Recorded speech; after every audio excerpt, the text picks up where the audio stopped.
Mirëmbrëma, ky është edicioni qendror i lajmeve këtu në Radio Televizionin Ora News, titujt kryesor. Vatra të reja zjarri në Shkodër, Lezhë dhe Mat, përveç zjarfikësve, policia dhe ushtria në luftë me zjarrin, i cili tashmë favorizohet nga erat e mëdha. Në vijim të fushatës, Lulzim Basha premton fuqizim të antarësisë Partisë Demokratike. Selami deklaron se do të mbajtë bashkuar PD-n, i kërkon Bashës të doriqet. Pas tragjedisë në Vlorë, familjarët e 2 vajzave që humbën jetën thonë se ato mund të ishin shpëtuar sikur të kishte roje bregdetare. Sot, zona po patrullohet nga policia. Agjencia Europiane e Mjedisit ka publikuar raportin për cilësinë e ajrit gjatë vitit 2016. Në Shqipëri situatë alarmante, janë 2120 vdekje për shkak të ndotjes së ajrit. Tension diplomatik Moskë-Washington. Rusia kërkon që SBA të rikthejë 2 seli diplomatike në territorin amerikan që u konfiskuan nga administrata Obama. Flakët e favorizuara nga temperaturat e larta dhe era e fortë kanë përfshirë disa qarqe të vendit. Më problematike situata duket në Manati dhe Toroviz të Lezhës, ku vatrat e zjarrit janë aktivizuar sërish sot pasdite. Megjithatë, të gjitha detajet na i përcjell në këtë momente Elvis Hila nga Lezhë. Elvis, mirëmbrëma. Mirëmbrëma, aktualisht që ne flasim, ndodhemi në zonën e Manatis, atje ku ka patur një situatë problematike gjatë gjithë ditës së sotme si pasojë e vatrave të zjarrit. Por fatmirësisht në këto momente që ne flasim, situata është normalizuar disi. Kjo fal ndërhyrjes forcave të ushtrisë në bashkëpunim edhe me policinë, të mbështetur edhe nga banor të zonës, dhe zjarri është neutralizuar dhe nuk përbën më kërcënim për zonën e banuar. Në malin e Manatis janë 10 forca ushtrie, policie, por edhe banorë, të cilët po luftojnë sërish me flakët, pra për të shuar plotësisht të zjarrin, i cili ka rënë që prej orës 23 të mbrëmjes së kaluar ka vijuar për gjatë gjithë ditës së sotme, dhe her pas here ka patur reaktivizim të vatrave të zjarrit. Kjo për shkak të erave të forta, pra, që kanë shoqëruar gjatë gjithë ditës së sotme rajonin e Lezhës. Gjatë pasditës ka patur dhe tentativë të ndërhyrë nga ajri në Manati, për shkak të erës së fortë, helikopteri e ka patur të pamundur, pra, që të manevrojë dhe të ndërhyjë për shuarjen e vatrës së zjarrit. Elvis, në fakt duket që era është e fortë, sepse ndihet edhe këtu në studio, por sa shanse ose sa probabilitet ka që zjarri të afrohet në banesa?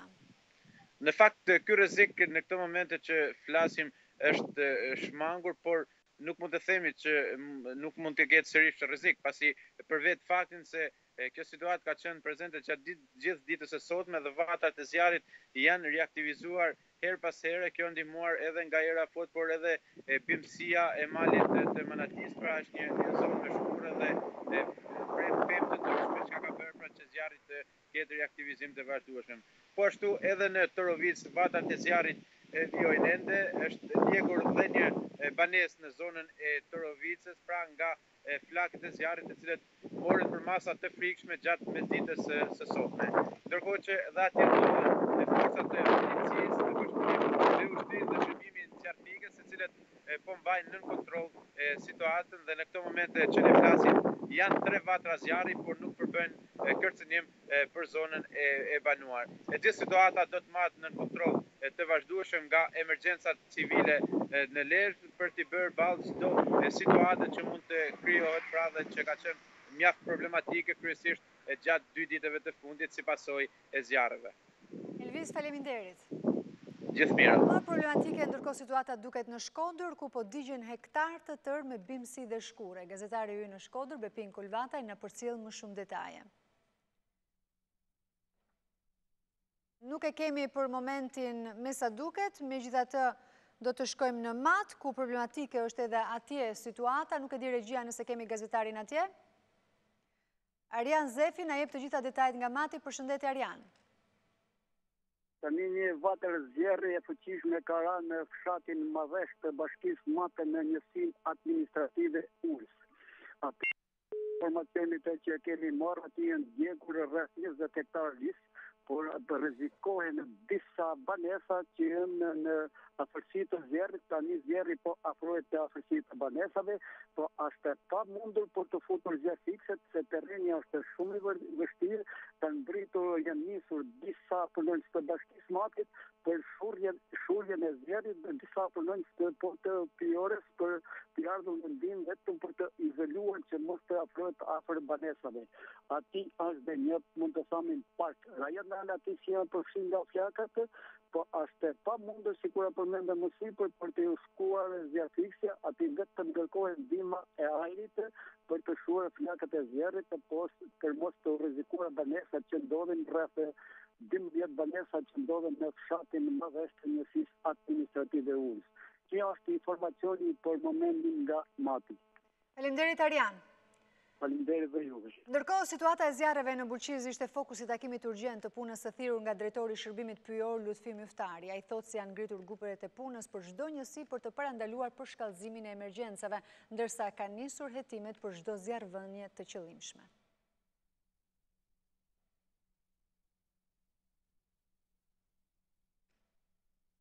Presim pak sekonda. Drejtori i shërbimit pyjor në Bulqiz, Lutfi Myftari, ka mbledhur stafin për të analizuar situatën e krijuar nga zjarret në masivet pyjore të Bulqizës. Në një intervistë për Ora News, Myftari tha se janë ngritur grupet e punës në çdo njësi dhe se ka një koordinim të institucioneve kryesore në Bulqiz për të monitoruar situatën. Në fillim të herës, shërbimi pyjor ka krijuar skuadra zjarrfikse me krypleshtë e fshatrave. Kemi grupet zjarrfikse, kemi njëkohësisht kemi hartuar edhe akmarrveshjet me subjekte private të cilët ushtrojnë aktivitet në fondin pyjor kullësor, ku e kanë detyrim ligjor që të kontribuojnë për çdo rast të zjarreve që mund të paraqitet në fondin pyjor kullësor. Kemi rastin konkret në sheshe Bulqijës që në ndërhyrjen e helikopterit u bë dhe eliminimi i kësaj sipërfaqe pyjore e cila u rrezikonte. Nga ana tjetër, Myftari u shpreh se jo të gjitha zjarret në pyjet e Bulqizës janë për shkaqe natyrore, por dhe nga dora e njeriut. Për këtë, tha ai, për çdo rast ka nisur hetimet dhe nëse do të zbulohen persona, do të çohen para drejtësisë. Nëse do të konstatohet që zjarret janë të qëllimshme, i gjithë vëmendja do jetë ato persona të cilët kanë vendosur zjarr në mënyrë qëllimshme dhe do të ndiqen penalisht. Edhe në Bulqiz, si në qarqe të tjera të vendit, ekipet e emergjencave janë në gatishmëri për shkak të situatës së rënduar nga zjarret. Edhe Malizi ndodhet në një situatë problematike sa i përket zjarreve. Më shumë është prekur vija bregdetare nga Herceg Novi deri në Sutomore, ku zjarrfiksit nuk po arrin të vënë nën kontroll flakat. Më shumë se gjysma e bregdetit të Malit të Zi është përfshirë nga flakët nga Herceg Novi deri në Sutomore, ku zjarrfiksit nuk po e vënë nën kontroll situatën për shkak të erave të forta. Zjarri më i tmerrshëm është në Gadishu dhe në Lushtica, prej së cilës së gjithë popullsia vendore me turistët janë evakuuar në rrugë detare, sepse të gjitha rrugët kalojnë në zonat e përfshira nga flakët. Zjarrfiksit kanë qenë në terren për 3 ditë me radhë duke luftuar me flakët që përgjatë bregdetit vazhdojnë me kilometra të tëra të përhapen të ndihmuara edhe nga erat e forta. Situata e rëndë është përreth Tiftit, ku është kërcënuar edhe resorti i njohur Pllavi Horizonti, prej nga janë evakuuar të gjithë turistët e huaj. Ndërkohë, përgjatë linjës bregdetare Tivar Budva, zjarri ka përfshirë shkurret që vazhdojnë të digjen, ndërsa betejë me flakët vazhdon edhe pse zyrtarisht thuhet se është në kontroll. Pjesëtarët e shërbimit për mbrojtje dhe shpëtim të Ulqinit, Tivarit dhe Budvës theksojnë se zjarri ka djegur të gjitha pishat, ndërsa 50 zjarrfikse erdhën në vendin e ngjarjes për të neutralizuar situatën. Ndërkohë, mediat në Malin e Zi bëjnë të ditur se në fikjen e zjarrit kanë marrë pjesë edhe ushtria me qytetarët, ndërsa shefi i shërbimit për mbrojtje dhe shpëtim në Tivar, Velizar Çajenović, tha për televizionin publik të Malit të Zi se po luftojnë për të mbrojtur shtëpitë nga zjarret dhe se po bëhen përpjekje për të mbrojtur kishën e Shën Pjetrit në Malevik. Sa i përket Podgoricës, gjendja më e rëndë është në Tuzë, ku nga zjarri janë kërcënuar disa shtëpi, ndërsa shefi i shërbimit për këtë rajon thekson se situata është kritike në afërsitë të qendrës së biznesit Delta, ku rruga ishte e bllokuar. Meteorologët parashikojnë mot kryesisht të kthjellët, situata ndërkohë nga zjarret vjen të mbetet problematike. Ata u bëjnë thirrje qytetarëve të bëjnë kujdes dhe të mos shpërdoren ujin. Për të gjithë ju që jeni duke pushuar, ka një lajm të mirë. Ditët në vijim parashikohet një mot i kthjellët dhe i ngrohtë. Gjatë kësaj jave, rreshtet e izoluara shiu do të ketë kryesisht në terrene malore, gjatë orëve të pasdites. Temperaturat pritet të kenë një rritje graduale, ndërkohë që situata e erës vjen të mbetet problematike, por duke filluar nga dita e nesërme, pritet të ketë një rënje të forcës së saj. Situata e rrezikut nga zjarret vazhdon të paraqitet e rëndë, kryesisht në pjesën veri-perëndimore dhe në perëndim të vendit. Në ditët në vijim, rreziku do të vijë duke u përhapur gradualisht drejt jugut dhe lindjes, duke arritur pikën më të nxehtë ditën e diel, si në përhapje dhe në intensitet. Aktualisht ka mungesa të rezervave ujore për shkak të thatësirës së të zgjatur nga muaji tetor i vitit të shkuar deri në muajin qershor të këtij viti. Situata do të vijë duke u përkeqësuar për shkak të parashikimit të thatësirës për gjatë verës në të gjithë territorin. Rekomandohet përdorimi i kujdesshëm i sasive të ujit për shkak të përkeqësimit të situatës deri në muajin shtator.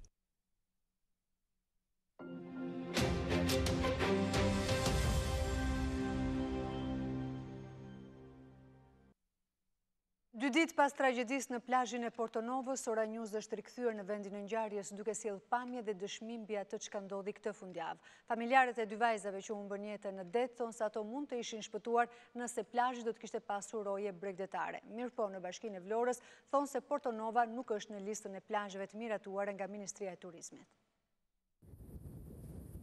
Portonova është një zonë me gjire të vegjël argjilor, 500 metër vija ajrore larg rrugderdhjes së Vjosës dhe rreth 45 minuta larg qytetit të Vlorës. Për të shkuar në Portonovë duhet lësh pas manastirin e Zvërnecit, ndërsa zona njihet pak nga të huajt, por ka mjaft që preferojnë ta zbulojnë pasi konsiderohet wild view. Pavarësisht se pak i njohur dhe frekuentuar, duket se gjithë opinioni publik ktheu syt nga Portonova pasi plazhi u bë vend ngjarje e tragjedisë së të shtunës së 15 korrikut ku u mbytën në det 3 të rinj. Manuela Mara, 27 vjeç dhe Joana Cani, 25 vjeç, si dhe Benjamin Ferati, 24 vjeç nga Tetova e Maqedonisë.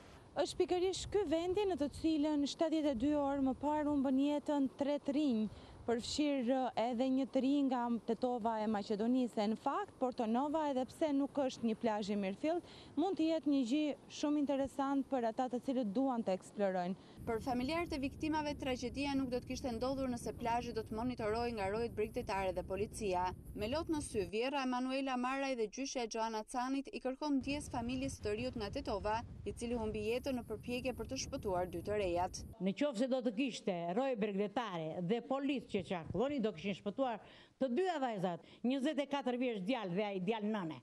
Përse? Përse? Të më fali ajo familje që u fut ai djalë për të shpëtuar nuk se ndë në besën time, të më fali. Të më fali, ka bërë një gjuhë humane, por nuk e ndihmoi Zoti që të shpëtonte. Sot kërkoj nga shteti që të bërë drejtësi mbi këtë vend dhe jo të tallet, mos të tallet. Në 97-ën më zhvrar një djalë 22 vjeç, i lirë mana, dhe sot e kësaj dite nuk është gjendur, nuk është kapur autori që ka vrarë djalin tim. Sipas rrëfimit të familjarëve, Manuela ishte nëna e dy fëmijëve, 9 dhe 4 vjeç, ndërsa Joana ishte nëna e një djali 6 vjeçar. Ato kishin shkuar në plazh të shoqëruara me fëmijët dhe motrën e vogël të Joanës. Ka qenë Gjensila, motra e Joanës, ajo e cila ka rrezikuar fillimisht të mbytej, e pasi ka kërkuar ndihmë, dy vajzat e tjera kanë hyrë në ujë. Gjensila është shpëtuar nga një tjetër pushues në zonë. Fëmijët kanë qenë dëshmimtar të kësaj ngjarje, ndërsa vajza e Manuelës është ende duke kërkuar nënën. Xhemile Gjompali, nëna e Manuelës, me slotësh arrin të belbëzoj vetëm pak fjalë. Vajza më ka humbur jetën, më mbyt në det.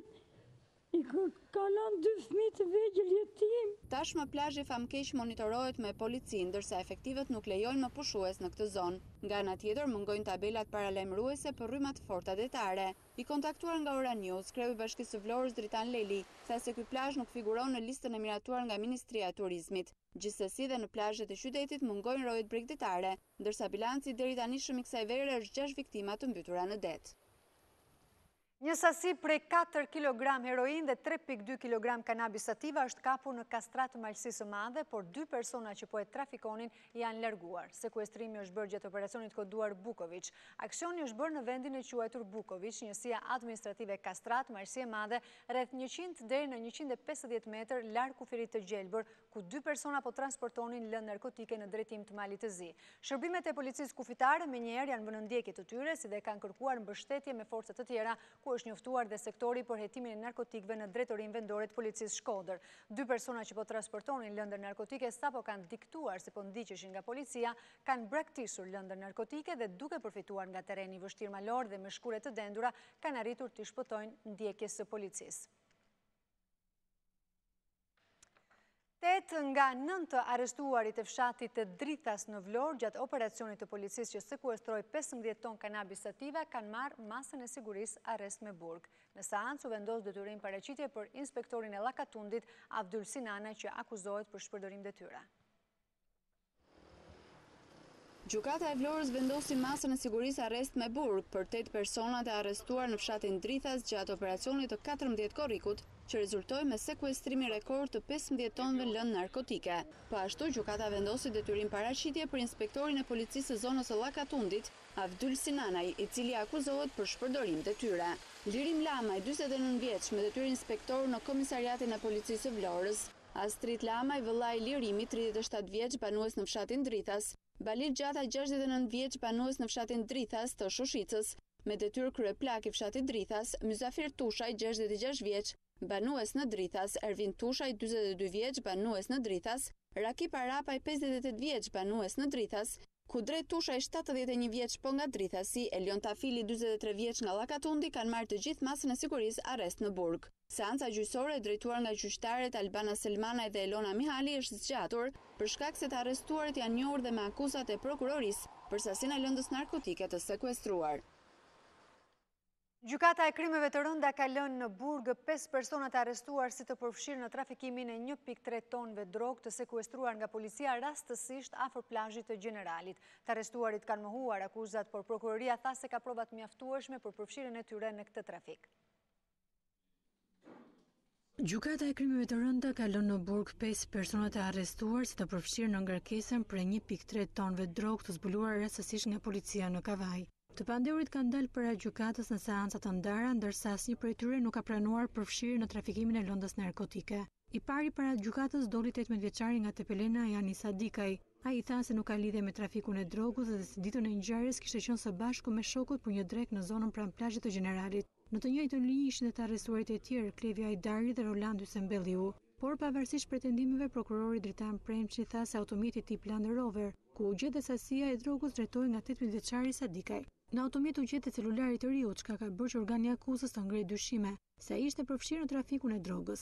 Gjithashtu prokurori Premçi kërkoi që të pronari i automjetit tip Land Rover, i cili sipas dokumentacionit rezulton të jetë Aristotel Kasaj, të mbahej në burg deri në qartësimin e ngjarjes. Kasaj pohoi se kishte bërë 3 herë denoncim te policia e Vlorës, pasi blerësi i saj Ergesina dhe nipi i tij Jani Sadikaj nuk e kishin kaluar pronësinë në emrin e tyre. Në të njëjtën situatë u gjen dhe Arvis Muçaj, i cili kishte blerë makinën 5 muaj më parë, por më pas e kishte kthyer të zotit Aristotel Kasaj. Për trafikun e drogës janë shpallur në kërkim dhe persona të tjerë, ndërkohë që prokuroria dyshon se ato janë të përfshirë dhe zyrtarë të policisë. Aksidenti i rënd në Lezhë ku humbi jetën një pushues nga Kosova dhe u plagosën 6 të tjerë kishte si shkak gabimi njerëzor dhe papërgjegjësinë e shfaqur nga drejtuesi i automjetit. Kamera Ora News ka qenë në vendin e ngjarjes një ditë pas tragjedisë, ku shihet qartë se sinjalistika rrugore është. Drejtori i policisë rrugore thotë se shkak ka qenë manovra e rrezikshme e drejtuesit të automjetit, duke paralajmëruar ndëshkim për çdo që thyen rregullat. Aksidenti i pasdites së të dielës në superstradën Lezhë-Shkodër është papërgjegjësi e 2 vëllezërve drejtues në 2 mjete të ndryshme, të cilët po udhtonin në drejtim të Shkodrës. Edhe pse udhtonin me familjarët e tyre, ata bënin manovra të rrezikshme dhe përpasoj shkaktuan aksidentin me 1 viktimë dhe 6 të plagosur. Ky është vendi ku ka rënë automjeti, me të cilën u udhëtonte viktima i aksidentit të ditës së djeshme në aksin rrugor Lezhë-Shkodër. Sipas të dhënave, ai po lëvizte me automjetin tip Volkswagen nga Shkodra në drejtim të Lezhës, kur është përplasur me automjetin tip Audi dhe ka përfunduar jashtë rruge. Nga hetimet e policisë, rezulton se shkaki i aksidentit ka qenë parakalimi i gabuar i Audit. Në vendin ku ndodhi aksidenti gjatë paradites së të hënës ishte edhe drejtori i policisë rrugore Mitat Tola, i cili ka paraqitur masat që do të merren ndaj kundravajtësve në rrugë. Sipas tij, shkaku kryesor i aksidenteve është mos respektimi i rregullave të qarkullimit rrugor, ndaj policia do të përqendrohet me patrulla shtesë në zonat me rrezik të lartë aksidentesh. Aksidentet rrugore në 90% të rasteve vijnë nga gabimet njerëzore të drejtuesve të mjeteve. Një përqindje shumë e vogël është sinjalistika dhe kushtet e rrugës. Gjithmonë në aksident rrugor rruga ose e përkeqëson ose e ndihmon aksidentin.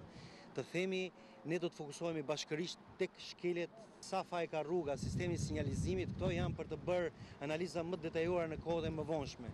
Aksi rrugor ku ndodhi aksidenti është i pajisur me sinjalistik. Në pranga si shkaktari i aksidentit ka rënë Besnik Bekteshi, drejtuesi mjetit Audi, i cili bëri parakalim të gabuar, çka solli përplasjen e 3 mjeteve. Nga aksidenti humbi jetën një emigrant kosovar që po shkonte me pushime pranë familjes së tij, ndërsa u plagosën rënd 6 persona, mes tyre dhe 2 fëmijë.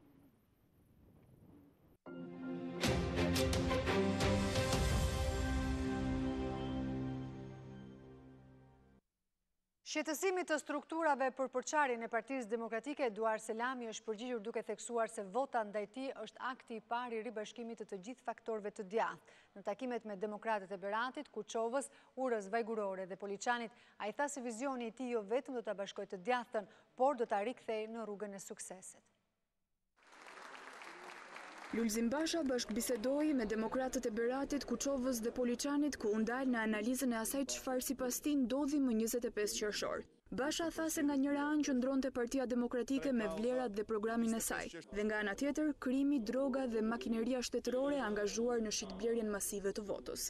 E din shqiptarët dhe me 18 maj e din dhe bota.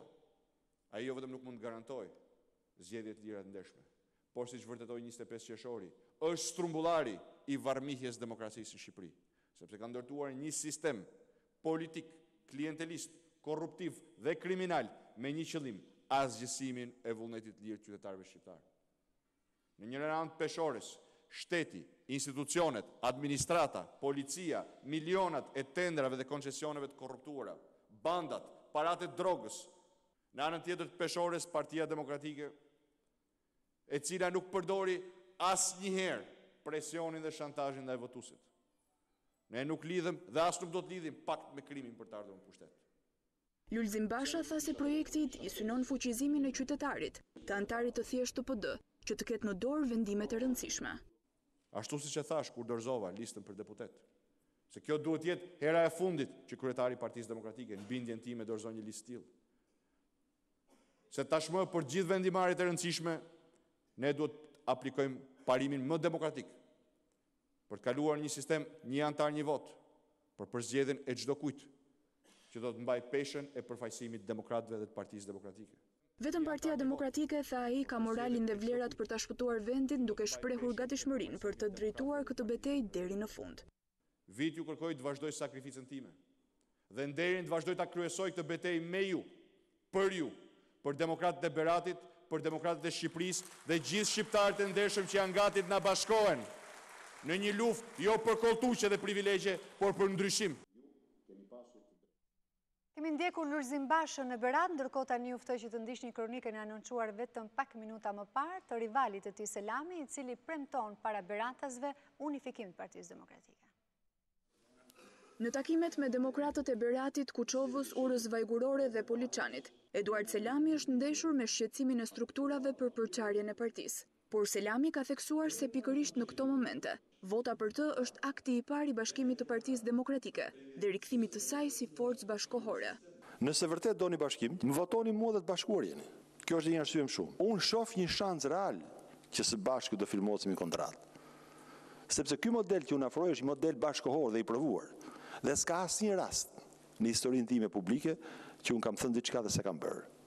Kandidati për kreun e Partisë Demokratike është shfaqur optimist nga mbështetja që ka marrë në bashkëbisedimet me demokratët, veçanërisht gjatë ditëve të fundit kur ata patën mundësinë ta njohin nga afër Selamin dhe vizionin e tij. Dorëheqja do të ishte një veprim që i shërbente edhe atij vet, edhe Partisë Demokratike. Ti hapte rrugë një procesi të lirë. Prapë s'është vonë për dorëheqje. Se kandidati që ka shumë mirë. Ka për të lënë partinë duar më të mira. Unë jam për garën, por... Selami tha se Basha është lider i dështuar dhe që braktis premtimet. Diferenca më e madhe është midis të thënës dhe të bërës.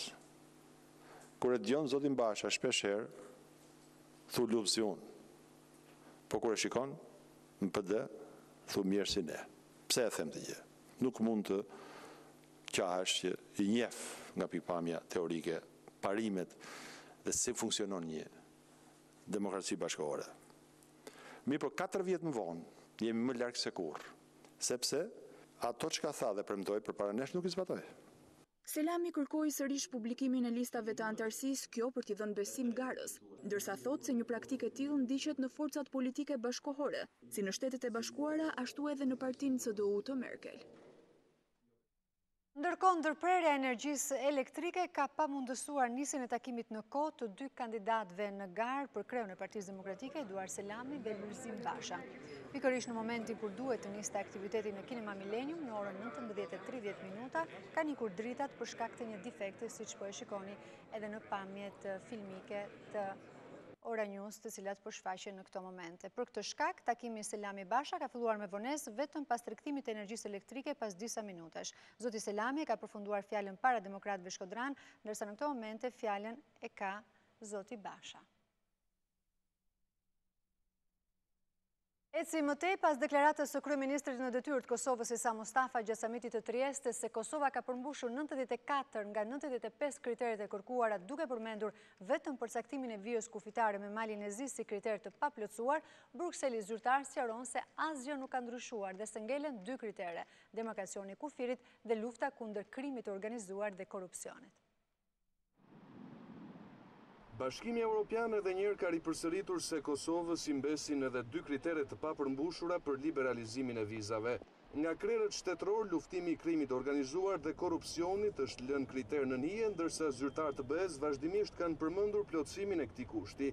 Madje kryeministri në detyrë Isa Mustafa gjatë samitit të Triestes tha se Kosova ka përmbushur 94 nga 95 kriteret e kërkuara, duke përmendur vetëm përcaktimin e vijës kufitare me malin e zi si kriter të paplotësuar, por në Bruksel theksojnë ndryshe.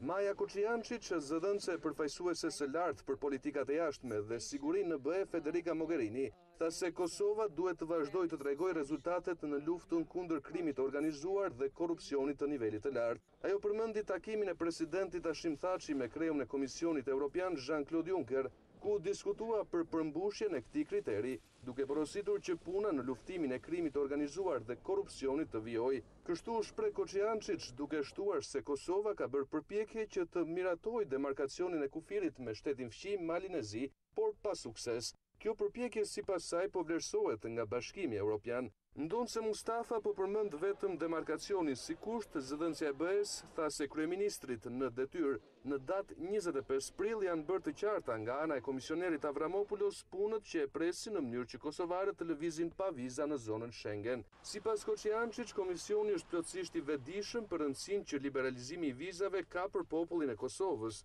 por kjo mbetet vetëm në dorën e institucioneve vendore. Komisioni Evropian tashmë ka dhënë rekomandimin formal për heqjen e vizave për Kosovën, por me dy kushte shtesë: demarkacionin në malin e zi, si dhe luftimin e krimit organizuar dhe korrupsionit. Pas institucionet e Kosovës të kenë plotësuar këto kushte, Këshilli i Bashkimit Evropian, ku vendosin ministrat e brendshëm të vendeve anëtare me shumicë të kualifikuar, duhet t'i thotë po liberalizimit. Të njëjtën gjë duhet të bëjë edhe Parlamenti Evropian.